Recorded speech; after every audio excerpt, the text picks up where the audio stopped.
Doctor Harshvardhan ने 9 राज्यों के स्वास्थ्य मंत्रियों से बातचीत की। जिस प्रकार से ब्लैक फंगस बड़ी तेजी से बढ़ रहा है, उसके रोकथाम के लिए उचित कदम उठाए गए हैं और साथ में ये महामारी भी घोषित हो गई है।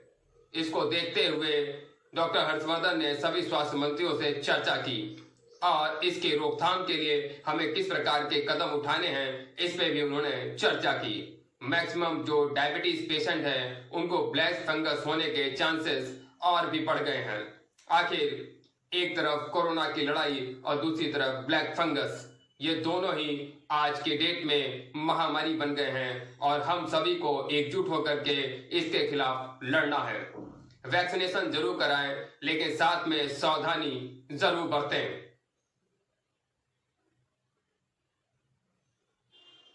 ब्लैक फंगस के बारे में बहुत चर्चा है और इसके केसेस भी जो है देश में स्थान स्थान पर आ रहे हैं। सरकार के माध्यम से, उसके संदर्भ में एक्सपर्ट्स के माध्यम से सभी संबंधित जानकारियां दी जा रही हैं। उसकी दवाई का प्रोडक्शन, उसकी उपलब्धता को भी रैंप अप करने के लिए department of pharmaceuticals, drug controller, उनकी तरफ से भी विशेष प्रयास हो रहे हैं। भारत सरकार की तरफ से भी ये आग्रह किया गया है कि स्टेट्स इसको नोटिफाइबल डिजीजेस के रूप में जो है इसकी जानकारी दें और इसको सुनिश्चित करें कि हर एक केस जो इस संदर्भ में देश में आ रहा है वो हमारे नोटिस में आ जाए।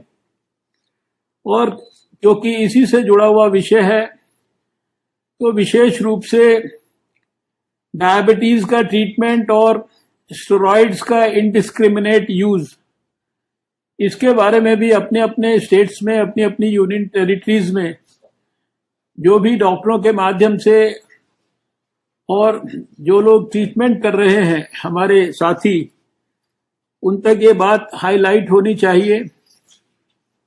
और जैसा कि आने वाले समय में इस बात की भी पर्याप्त चर्चा है, आएगी नहीं आएगी, कब आएगी, ये तो कोई आज विश्वास के साथ नहीं कह सकता, लेकिन इस बात की चर्चा जरूर है कि आने वाले समय में अगर वायरस के अंदर और म्यूटेशन होगा तो शायद वो बच्चों को ज्यादा प्रभावित कर सकता है। तो उस बात को भी ध्यान में, संज्ञान में रखकर हमारी जो हेल्थ फैसिलिटीज हैं उनको हम अपग्रेड करते हुए, वहां इंफ्रास्ट्रक्चर को रैंप अप करते हुए, विशेष रूप से बच्चों के लिए जो हमें एक्सपर्ट्स की सहायता से विशेष प्रयास करने हैं, उनके ऊपर भी हम लोग सब मिलकर खास ध्यान करें। हमने पिछले 24 घंटे में देश में सबसे ज्यादा अब तक का, देश के लिए भी और दुनिया के लिए भी, रिकॉर्ड के नाते 20,61,683 टेस्ट पिछले 24 घंटे में देश में किए। हमारी कैपेसिटी आज 25 लाख है, लेकिन इसको और आगे तक अभी हमें ले जाने की अगले 1-2 महीने के अंदर योजना है। सारे देश में जब से कोविड का प्रकोप शुरू हुआ तब से लेकर आज तक 33,07,82,904 टेस्ट हम लोग 2,553 लैब्स के माध्यम से कर चुके हैं। ये आपकी जानकारी के लिए। आज तक सारे देश में 19,18,79,503 डोजेज जो है वैक्सीन की हमारे देश में लोगों को मिल चुकी है। An earnest request is to please focus on vaccination and plan it meticulously, because the Department of Health is informing you at least 15 days earlier about how many vaccines will be available for you in the next 15 days. So you can plan it in an efficient manner. And then one more request which we have been consistently following for last few weeks is that for the vaccines which are available from the Government of India for the people above 45, we are emphasizing again and again that we have to focus on those people who need the second dose now. And 70% of our vaccination should be focused on the second dose. Last few days, we have seen that there has been a decline in the number of people who are getting vaccinated in the country. We need to step it up.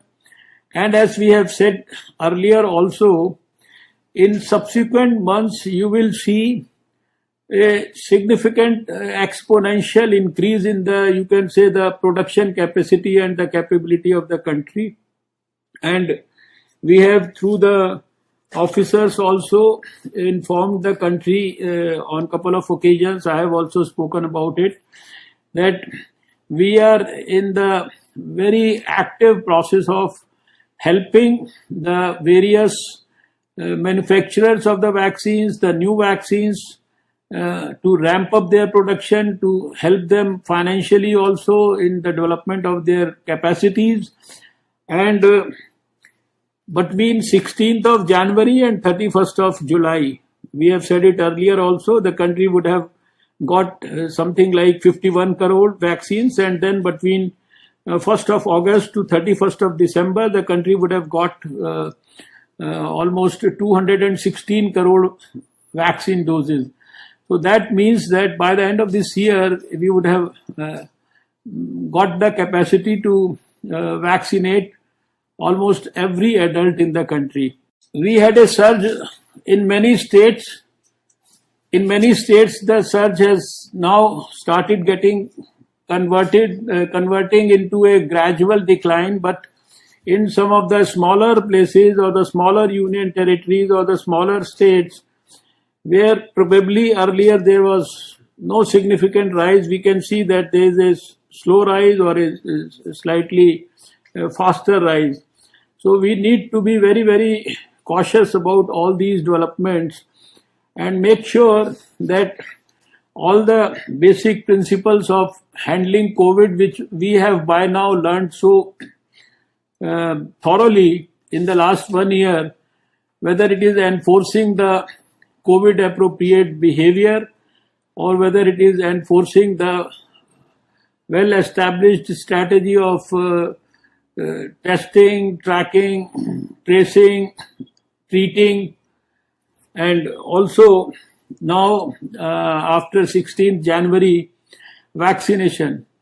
I would like to emphasize that we need to step up vaccination as best as possible. Whatever vaccines are available for us, we have to give them as fast as possible.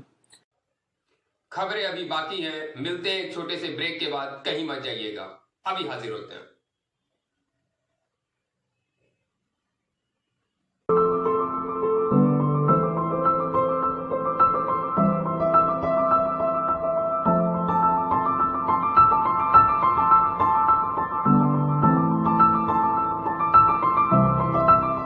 दोस्तों, विचार कीजिए, विचार कीजिए, विचार कीजिए। हमें जीतना है, हमें जीतना है। हम जीत सकते हैं। सिर्फ आपका साथ चाहिए, सिर्फ आपका साथ चाहिए। संकेतों को समझिए, संकेतों को समझिए, भारतीयों को सुधारिए। तय कीजिए, तय कीजिए हमें किस दिशा में जाना है, हमें किस दिशा में जाना है। चैनल पर कुछ वीडियो क्लिपिंग देखकर बहुत अच्छा लगा। मोर नाच रही हैं, स्वच्छ पानी में मछलियां तैर रही हैं, जानवर पशु पक्षी खुलेआम विचरण कर रहे हैं और इंसान कोरोना वायरस महामारी के कारण घर में बैठने के लिए विवश है। समय बड़ा बलवान। जो देश हमें घर, मकान, रोजी रोटी कमाने के अवसर देता है, क्या उस देश की देखभाल हम सबको मिलकर नहीं करनी चाहिए? लेकिन कई लोग सोचते हैं हमें क्या। ये गलत बात नहीं है। प्राकृतिक पर्यावरण में कितनी शुद्धता आ गई है, सड़कें साफ दिख रही है, नदियों का पानी कितना निर्मल हो गया है। सड़कों पर डर के मारे कोई थूक नहीं रहा है। काश हम ऐसे ही रहकर प्रकृति के साथ कोई खिलवाड़ ना कर रहे होते। तब न सही, पर क्या हम अब भी ऐसे नहीं रह सकते कि पर्यावरण को यथासंभव नुकसान ना पहुंचाए? इस महामारी के कारण ही सही, हमें ये तो मानना ही पड़ेगा कि बार बार चेतावनी देने के बाद भी हमने पर्यावरण को विषैला किया है, नदियों को गंदा किया है और करते ही जा रहे हैं। सरकार कब तक करेगी? क्या हमारा कुछ फर्ज नहीं बनता? इस महामारी में जहां लाखों लोग संक्रमित हुए हैं और हजारों की मृत्यु हुई है, उसी वायरस ने अपनों के बीच रहने का और उन्हें अधिक से अधिक सहयोग का मौका दिया है। इसे समझने का प्रयास क्यों नहीं करते? हर चीज के दो पहलू होते हैं और हमें इस महामारी का ये पहलू समझना बहुत जरूरी है कि शायद ऊपर वाला हमें ये इशारा कर रहा है कि अभी भी वक्त है, संभल जाओ। ये पृथ्वी जिसे हमने अपने स्वार्थों के लिए सिर्फ और सिर्फ रोलने का काम किया है, आज वो हमसे जवाब मांग रही है। जवाब उसके अंधाधुंध दोहन का, जवाब सामाजिक कलुषता का, जवाब सामाजिक जिम्मेदारियों का, और जवाब यही है कि हम सब जात पात धर्म और अधर्म की राजनीति को छोड़कर भाईचारे के साथ रहें और दूसरों को भी रहने दें और सबको अपना अपना धर्म निभाने दें। आज पूजा पाठ, भोग प्रसाद, बड़े बड़े यज्ञ, मंदिर, मस्जिद, गिरजाघर, गुरुद्वारे सारे बंद पड़े हैं। क्या इसका कारण ईश्वर है या फिर हम और हमारा समाज? हमें इस पर सोचना और विचार करना होगा। जय हिंद, जय भारत, वंदे मातरम। सुरक्षित रहें, सुरक्षित रहे, सुरक्षित रहें, सुरक्षित रहें, सुरक्षित रहें। सुरक्षित रहें।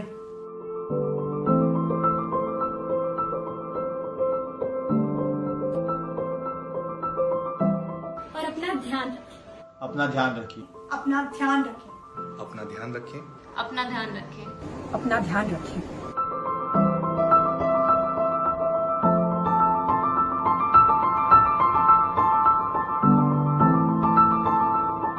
जय हिंद, जय हिंद। जय हिंद, जय हिंद।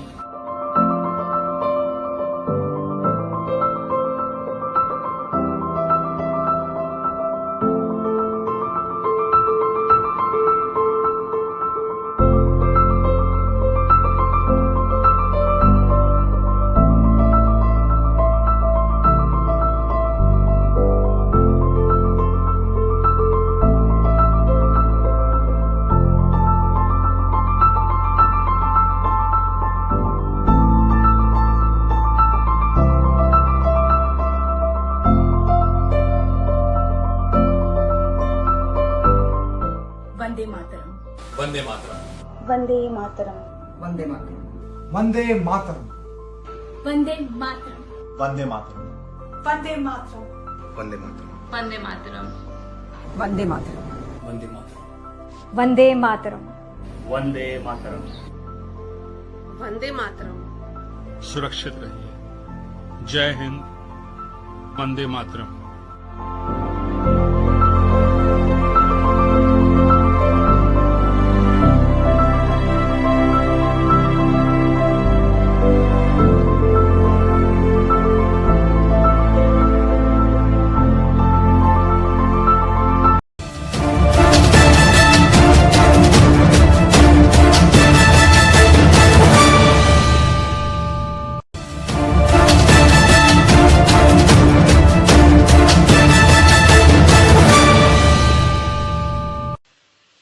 उत्तर प्रदेश के मुख्यमंत्री सीएम योगी आदित्यनाथ इस वक्त सफाई पहुंच गए हैं। वो वहां पे उत्तर प्रदेश के आयुर्विज्ञान विश्वविद्यालय भी पहुंचेंगे और उनके साथ एक समीक्षा बैठक में सम्मिलित होंगे और इसकी जानकारी भी लेंगे कि किस प्रकार से कोविड-19 के पेशेंटों की देखभाल हो रही है और इस पर चर्चा भी करेंगे।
मुख्यमंत्री योगी आदित्यनाथ ने ब्लैक फंगस को लेकर के सभी प्रशासनिक अधिकारियों को आदेश दे दिए हैं।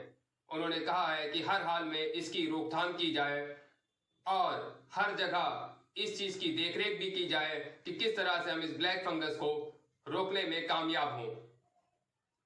खबरों के लिए बने रहें। मैं अविनाश राजवंश। मिलते हैं एक छोटे से ब्रेक के बाद, कहीं मत जाइएगा। देश में 1 जून से अनलॉक 1.0 की शुरुआत हो गई है। नाम भी बदल दिया गया है। लगातार लॉकडाउन चल रहा था सिलसिलेवार। उसी बीच ये बहुत बड़ी खबर है, अनलॉक अजी सुनती हो, इसको नाम दिया गया। लॉकडाउन खुल गया है आज से। मैं जरा नीचे टहल कर आता हूँ। कुछ चाहिए तो नहीं? धीरे-धीरे सामने आएंगे, लेकिन अगर सैलून खुल गया हो तो मैं दाढ़ी और बाल कटा के आता हूँ। वो आपके सामने है। अरे कहाँ हो तुम? जो अभी कोरोना काल से सुन रही हो कि नहीं? अरे क्यों चिल्ला रहे हो? बाथरूम साफ कर रही हूँ, इसके बाद बर्तन धोऊंगी, फिर खाना बनाऊंगी, ठीक है? इतना गंदा करके रखा है बाथरूम। राज्य सरकार की क्या अच्छा किया जाएगा? राज्य सरकार को क्या तो मैं आता हूँ। अलग-अलग पापा आप कहीं नहीं जाएंगे। वो धीरे-धीरे सामने आएंगे। आपको पता है अभी लॉकडाउन पूरी तरह से खुला नहीं है और बाहर खतरा ही खतरा है। स्क्रीन पर है। आपको कुछ चाहिए तो आप मुझे बताइए, मैं लेकर आती हूँ, लेकिन आप बाहर नहीं जाएंगे। मैं जाऊंगा। 3 महीने घर में बैठे बैठे मैं पागल हो गया हूँ। देखो कैसी शक्ल हो गई है मेरी। थोड़े दिन में तुम लोग मुझे नहीं पहचानोगे। कितनी देर सोऊं, कितनी देर टीवी देखूं, कितना खाऊं? मैं होकर आता हूं। हम भी तो 3 महीने से घर में बैठे हैं। हमारा भी मन करता है कि बाहर जाओ, दोस्तों से मिलो, उन्हें अपनी नई नई ट्यून सुनाओ, लेकिन मैं वर्क फ्रॉम होम कर रहा हूँ पापा। और पापा जब सब नॉर्मल हो जाएगा हम सब एक साथ बाहर जाएंगे।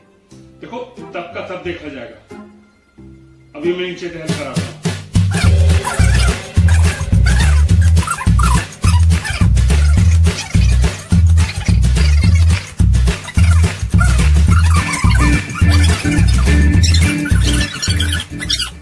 अरे तुम लोग समझते क्यों नहीं? घर में बैठे बैठे मुझे बहुत बेचैनी होने लगी है।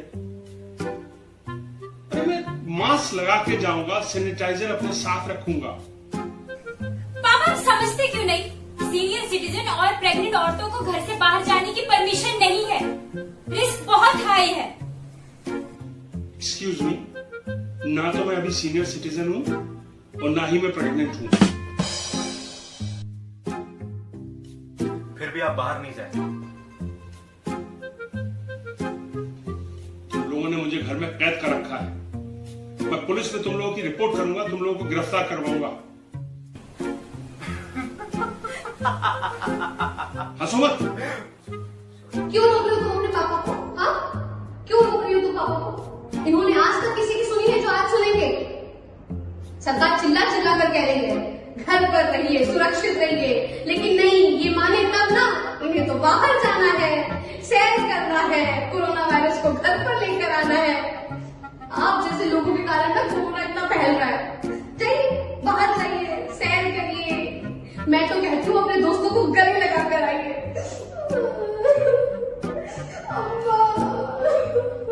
Mummy please. पापा प्लीज ट्राई टू अंडरस्टैंड। अच्छा ठीक है, नहीं जाता हूँ। ज्यादा नाटक मत करो। ओवर एक्टिंग की दुकान। ये बताओ खाने में क्या बना रही हो आज? अभी तो कुछ नहीं बनाया, आप बोलो मैं बना देती हूँ। अरे कुछ भी बना लो, तुम जो भी बनाती हो अच्छा ही बनाती हो।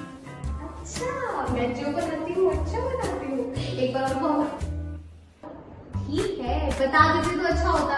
मैं एक काम करती हूँ, आज आलू के पराठे बनाती हूँ। नहीं, आलू के पराठे मैंने परसों ही बनाए थे। एक काम करती हूँ, गोभी के पराठे बनाती हूँ। नहीं, गोभी के पराठे भी मैंने बहुत दिन पहले बनाए थे, मुझे पता ही नहीं कैसे बनते। एक काम करती हूँ, मैं नाचनी की रोटी और मूंग की दाल बनाती हूँ। हाँ, ये सही है, मैं नाचनी की रोटी और मूंग की दाल बनाती हूँ।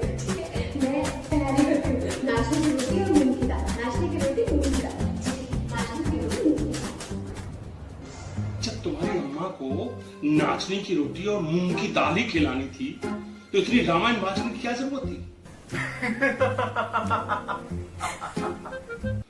तो ये है हमारी परफेक्ट फैमिली। जब भी इस नाटक का शो हो तो देखने जरूर आइएगा। कब होगा?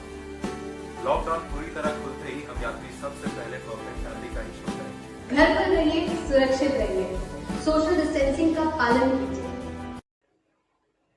जिस तरह से हमारे देश में परिस्थितियां क्या पूरे विश्व में चल रही है, उसे देखकर हर इंसान कहीं न कहीं परेशान है। हर इंसान कहीं न कहीं डिप्रेशन का भी शिकार हो रहा है, क्योंकि हर किसी ने किसी न किसी को खोया जरूर है। हमारे बहुत से कोरोना वॉरियर भी अपनी जिंदगी छोड़ गए हैं। आज हमें उन्हें भी एक सच्ची श्रद्धांजलि देनी है। हमने भी अपने परिवार से किसी न किसी को खोया है। जो बचे हुए हैं उनके लिए हमें लड़ाई लड़नी है और उन्हें बचा लेना ही हमारी एक सच्ची श्रद्धांजलि भी होगी। हम सबको एकजुट रहना है, एक दूसरे की मदद करना है और हर हाल में कोरोना को हराना है। हम मेरी कलम से का 10वां एपिसोड बहुत जल्दी लेके आ रहे हैं। उसका नाम है खट्टे मीठे पल। ऐसे पल जो हम उन लोगों के साथ भी व्यतीत करते थे जो आज हमारे बीच नहीं है, और वो लोग भी जो आज हमारे साथ हैं और वो संघर्ष कर रहे हैं। हमें अपना और अपने परिवार का वो सारे पलों को याद रखना है, संजोए रखना है और अपनी लड़ाई लड़ते रहना है। अभी कुछ ही देर में मैं आपके लिए उसका एक ट्रेलर लेके आया हूं। आप भी देखिए और अपने परिवार के लिए एक नई उत्साह, नई उमंग और नया साहस लाने का प्रयास करें। सुनिए ना। सुन रहा हूं ना। आपको मेरा कितना ख्याल है। आज इस मौके पे जाके ना मुझे एहसास हुआ कि आप मुझे कितना चाहते हैं। अब ये दुआ मत करना ऐसे मौके बार बार आए। मगर आप इतने परेशान क्यों हैं? ये तो खुशी का मौका है ना। समझ नहीं आ रहा मैं हंसूं के रोऊं कसम। आप ये क्यों नहीं सोचते कि हम ना एक नई जिंदगी को जन्म देने जा रहे हैं। छोटी सी जान जब आपको तोतली आवाज में दादी दादी करके पुकारेगी तो उसके साथ हम फिर से बच्चे नहीं बन जाएंगे? इस उम्र में ये बचपना ठीक लगेगा क्या पागल? आप हमेशा से बेटा चाहते थे ना, हो सकता है इस बार लड़का ही हो। हमारी बरसों की तमन्ना पूरी हो जाएगी। ये सब सोचकर कितना अच्छा लगता है। इस वक्त मैं ये सोच रहा था कि जब वो कॉलेज से निकलेगा तो मेरी उम्र 70 की होगी। दफन निकला और फेल होता रहा तो 5 साल और जोड़ लो। मैं तो तब तक सीताराम केसरी जैसा दिख रहा।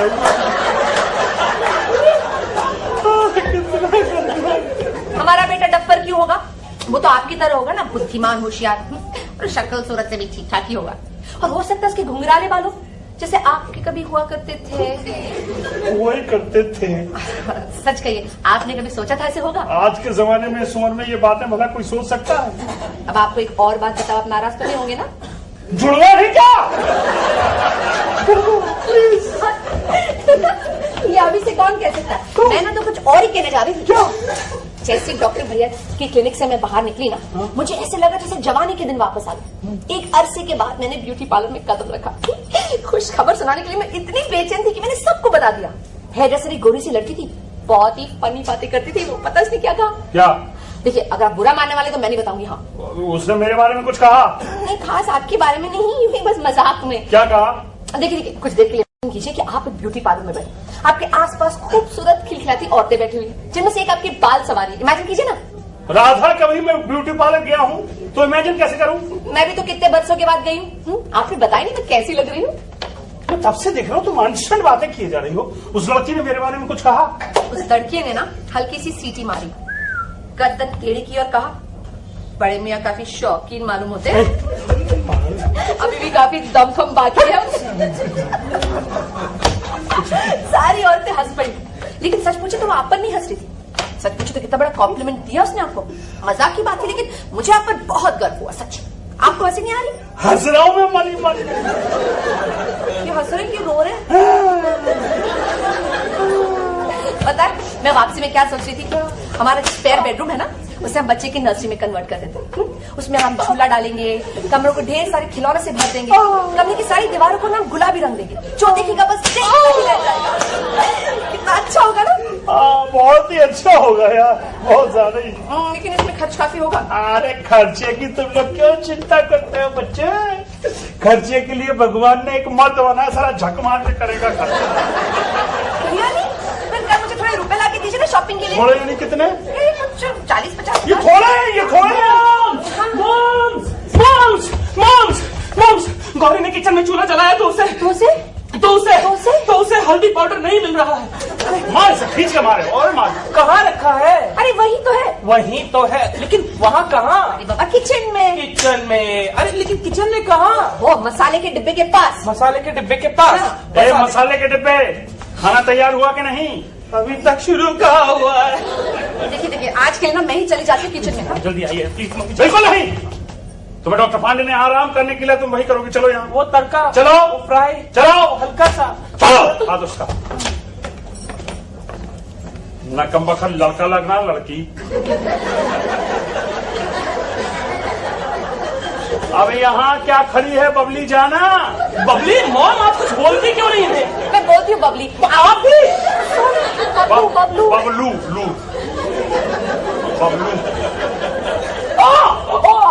क्या हुआ? भूख के मारे पैर नहीं उठ रहे हैं मेरे।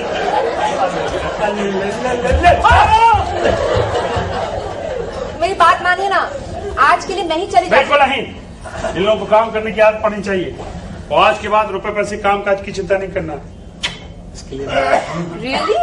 What to say? अरे आप ऊपर जा रहे हैं? मेरे ख्याल से सीढ़ियां ऊपर ही जाती हैं। मैं चलूं आपके साथ? आओ ना।